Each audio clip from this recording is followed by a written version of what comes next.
Hi, I'm Montana, the Head of Customer Experience at Studium, and today I'm going to show you how to create a student profile in Studium. When your school signs you up, you'll receive an email with your login details. It's important to go in and confirm your email address and reset your password to something that you'll remember. You can then return to the login screen and use your new password to log in. When you log in, you'll land on your Studium dashboard. This will become a lot more exciting the more you use Studium. The first thing you should do when you log in is go and complete the edit details section. So click on your name, click edit details, and that's going to load 3 tabs: details, my future, and my experience. Let's start with the details tab. We're going to use Jane as an example and fill out this profile together. So some of the information on this tab will already be filled out because your school has put the data in there for you. So as you can see, Jane's name and surname have already been filled in and she's been assigned a username. You can upload a profile photo and you can choose to make it a photo of yourself. Make sure it's appropriate, preferably a headshot against a plain background such as a backyard or a white wall. Or you can choose an icon or an avatar, something like that if you don't want to put your photo in. You can upload a photo by clicking Change Picture, choose File, and then uploading a file from your computer. Next, you can put in your phone number. Now, this won't get shared with any educational institutions or employers until you accept their connection request. Make sure your email address and your date of birth are correct. You can then choose your gender or prefer not to say. Next, you can put in your location, and what this does is help employers see where you're located so they know if it's going to be easy for you to get to work or to the internship that you might be doing. So if you live in Cannington, you can start typing in Cannington and then select the suburb. You can also show where you'd like to work. So if you're from one of the WA regions, you could choose the region where you live. Or if you live in Perth, you could just choose Peel. Next, you can indicate whether you have a driver's license, and you can even say that you've got a learner's permit. So that's what we'll do for Jane. If you're Aboriginal or Torres Strait Islander, you can click on these drop downs and select the community group that you're from. The next few questions are some prompting questions to get a little bit more information about you. Keep it nice and simple, help your friends out with what they're good at, and reflect on what you like spending time on and maybe what you're thinking you'd like to do in the future.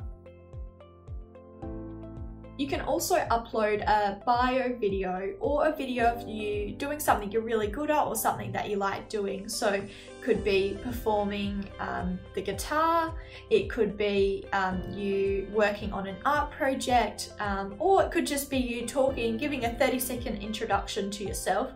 What we suggest is putting that up on YouTube unlisted so that only people with the link can see it, and then you just pop the link in here and it will upload it to your public profile. You can also add in your social media. Now this works the same as your phone number. It won't be shared until you accept a connection request, but it is also important to remember that you want your social media that you're linking to be reflective of the person that you are, so make sure everything that you're sharing on it is appropriate. Finally, on the My Details page, you do have some public profile settings, and this gives you a bit more control over what you want to show in terms of the assessments that we're going to go through later.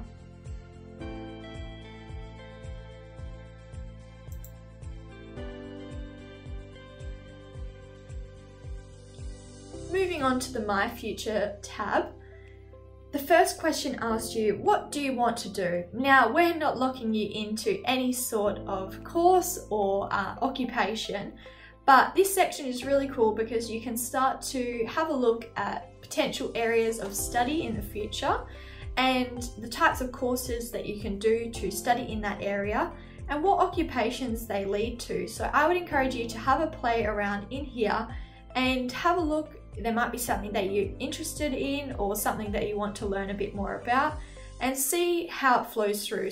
So let's work through an example together with Jane. So Jane's really good at STEM subjects, so she's starting to think that she might like something like engineering.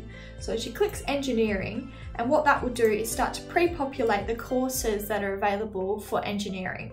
So she says, okay, well, I might be interested in a Bachelor of Engineering, clicks on that, and that will bring up all the specialty areas for engineering at university. And she does a little bit of research and thinks, okay, well, I might be interested in mechanical engineering. And this then populates some of the occupations that Jane could be.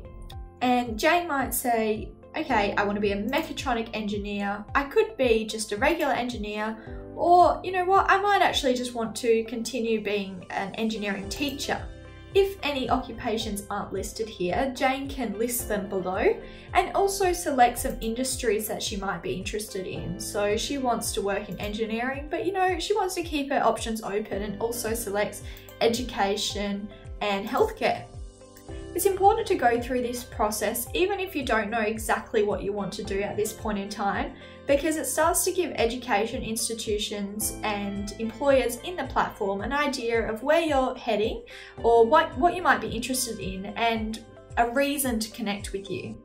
The next section on the My Future page is employment preferences, and this is basically just asking what kind of work you're available for right now. So most of you in high school would be available for casual work, and you also might be interested in apprenticeships and traineeships or internships at the moment.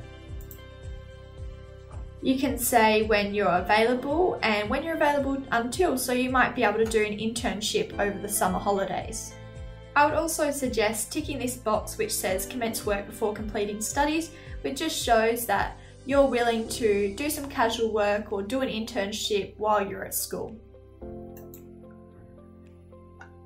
Can then hit next step, and that's going to take us to the My Experience page.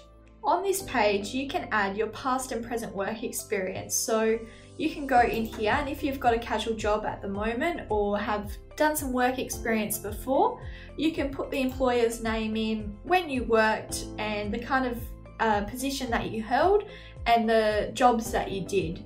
You can also click on the values that you employed during your time at that job and provide some evidence. So you might have won Employee of the Month. You should put in a photo of you getting the award or upload the certificate.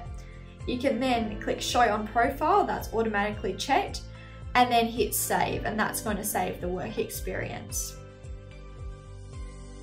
You can see that it automatically adds in the school that you go to. So this school that Jane attends is called Example High School, and she's already been verified by her high school and they've popped her graduating year in. And finally, we get to accreditations, awards and achievements.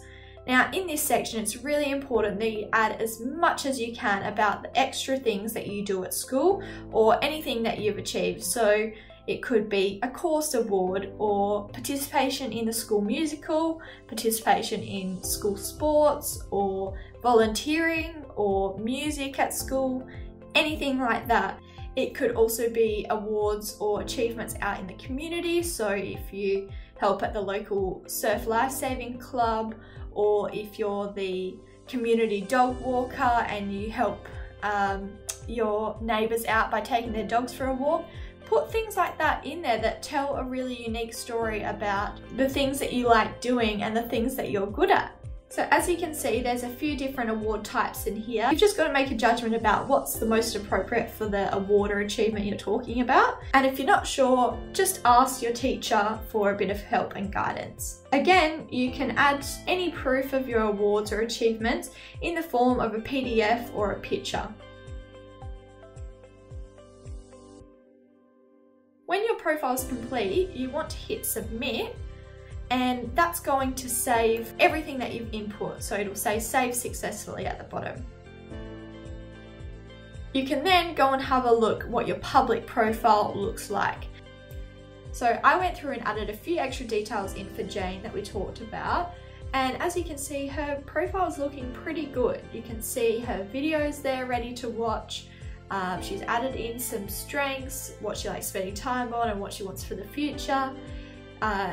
education institutions and employers can see the areas that she's interested in and the awards she's won, where she's worked before, and the school that she attends. You can also see that Jane added her own nominated values for the different awards and experiences that she's had. What you might have noticed is that there's some prompts saying that Jane needs to complete a values assessment and an employability assessment. So let me show you where those are located. When you land on the dashboard, you can scroll down and you can see 3 assessments that you're able to complete. So there's the values assessment, the work style indicator assessment, and the employability assessment. Once you've completed your assessments, your dashboard will reflect your results. You can also see your results on your public profile, so head to your name and then click View My Public Profile.